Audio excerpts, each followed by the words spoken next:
Welcome to New to the Street. I'm Anna Berry. This is your Secure segment with Alain Ghiai. Alain is with Globex Data, the leader in Swiss-hosted private and secure communications and data management. Welcome back, Alain. Thank you, Anna. Welcome to our viewer, and hello to everyone. All right, let's get right into it. The hack of the week, WordPress. A lot of people are using WordPress out there, especially to host their websites, create their websites, but it's extremely vulnerable. Tell us what to watch out for. Yes, WordPress is a very easy and affordable tool to build a website, to put them up really fast. It's very convenient, very user-friendly. However, it always has been a little bit weak on security. The latest security issue is that if you buy a plugin, so when you build a site, you may have a plugin, which is essentially a tool that you literally plug in, so you don't have to code it in.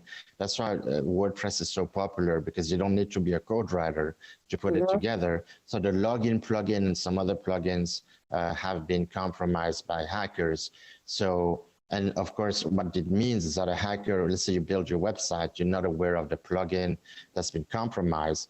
And then once you have your website up, the hacker has kind of like a backdoor to all your site, maybe your credit card information of your clients, etc. So you don't want that to happen. So I would recommend that you double check, look it up to say WordPress plugin hack, and then that article will come out. I think that article was on a website called ThreatPost. Great website to see what's happening in the cyber industry. And then just make sure that you have the right plugin and you're not going to be compromised easily. And some people, they've been having the same website forever. I recommend that you do those patches, those security patches. A lot of time there's new version of WordPress that you can upgrade. So I would definitely recommend people to upgrade their technology at all time. And WordPress is one of those that you need to watch out for more proactively. That makes a lot of sense because it's kind of a user-friendly. I've used it myself, right? And I certainly don't know how malware can get in there and trick me, and a pop-up is a perfect place for that. So thank you for that tip, as always. Now let's talk a little bit about public cloud services, because hackers are using these public cloud services to hack, to get into the system, and talk about how Secure is different. You are independent versus public. Explain the difference to us. Yes, and I think we discussed it a minute ago. There has been a new article that there's these RAT, remote access Trojans, that are penetrating the big public cloud companies. And in the article, they do mention from Amazon Web Service to Microsoft. Well, these are giant companies. And of course, they're the target of all the hackers, because that's where all the resources are, the data. And these companies are really making more money out of data mining you as opposed to securing your data. That's just a common knowledge now. Why we're different is that we're fully independent. So from day one, we never were hosted on these third-party platform. And you typically have Amazon, Google, or Microsoft. And then you have the Apple or iOS ecosystem, which is a closed system. That's a different thing. So these are the cloud companies that would host your email, your photos, your documents, anything. We are fully independent. That means we never have been on this third party. We own our own servers. We configure our own server. We manage our own server. And we have our own racks in the data center. So when you go to a data center, which is a very fancy building, it has the security of a nuclear silo. Ideally, at least the one in Switzerland is like that. Some of them house huge international organization, banks, governments, etc. So typically you can either share a server with someone, or you have your own rack, which is nothing more than a fancy closet with a ton of air conditioning because these machines heat up, and a network plugin, which is your bandwidth.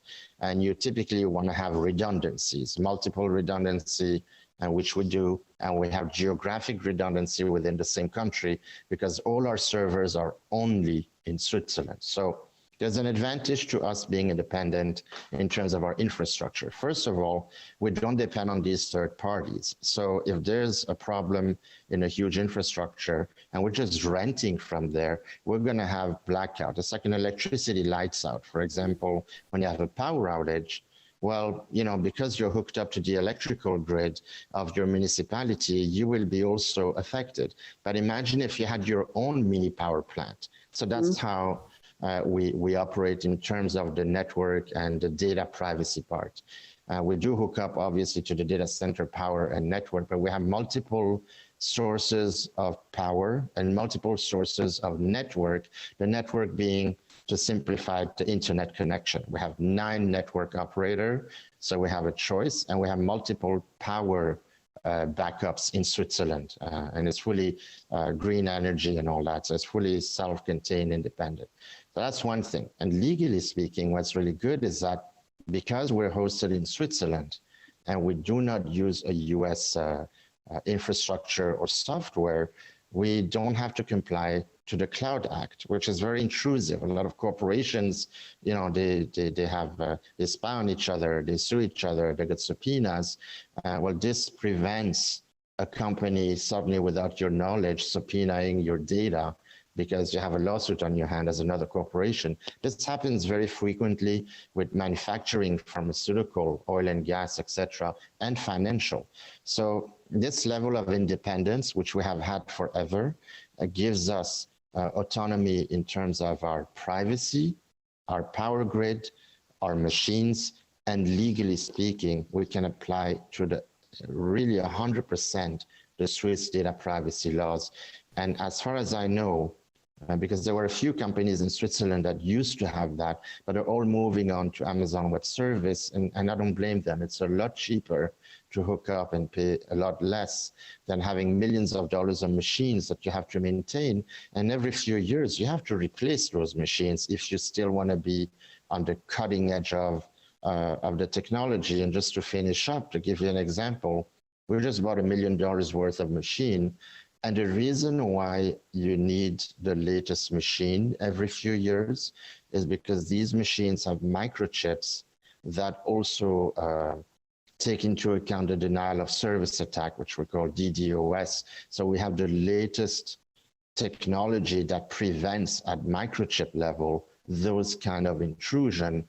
And then you have the latest technology of storage, and you have better quality. It's kind of like if you had a car from 20 years ago, or you get one now, somebody would argue that the car 20 years ago was better built. But let's say at least you got electric windows and you got better technology, you got your parking radar and whatnot, right? Better fuel efficiency. That's another one, because these new machines require less electricity for the same power, and they provide more storage as well. So this is a bit of a lesson into our back office, so to speak, into our pipe and our infrastructure. I think it's nice for people to know that there's a lot behind this easy to use email and messaging. And I just wanted to share that with our audience. Well, that was great, as always, learning so much. But our audience needs to stay tuned because you have a lot of updates, right? Some great news and updates of some new technologies. And shall we talk about that now, or shall we wait till our next segment? I'm going to give a quick hint to now, and then on the next segment, we can talk more about it. We did test the secure messenger to non-secure user using SMS. So far it looks great. So if you have secure messenger and you want to chat with someone who doesn't have it, you can do so by sending them a text. They click on a link, it opens a secure browser on their mobile or desktop, and then you can chat with them, and then you can delete the conversation and it just disappears from their device as well. And that way the recipient doesn't need to register to Sekur, create a password, sign up, give their ID and phone number, etc. For businesses, this is revolutionary, because you can have a lawyer, a banker, a doctor, all these professionals that need to talk to their clients, and they can chat really quickly instead of using these applications that data mine every conversation that you have with, right? So I think it's going to be quite a revolutionary product. So we're testing it, looks good. We're launching before the end of February, the brand new secure messenger. So, and then on next week, we'll talk more about maybe what we plan for our business services at the end of March. Fantastic. Thank you for that update, and looking forward to more in the future. And I personally look forward to trying this out because I am a Sekur user and seeing how it works. And thank you for keeping us private and secure. Alain, always great talking with you. Thank you, Anna, and thank you for our viewer for watching us. See you next week.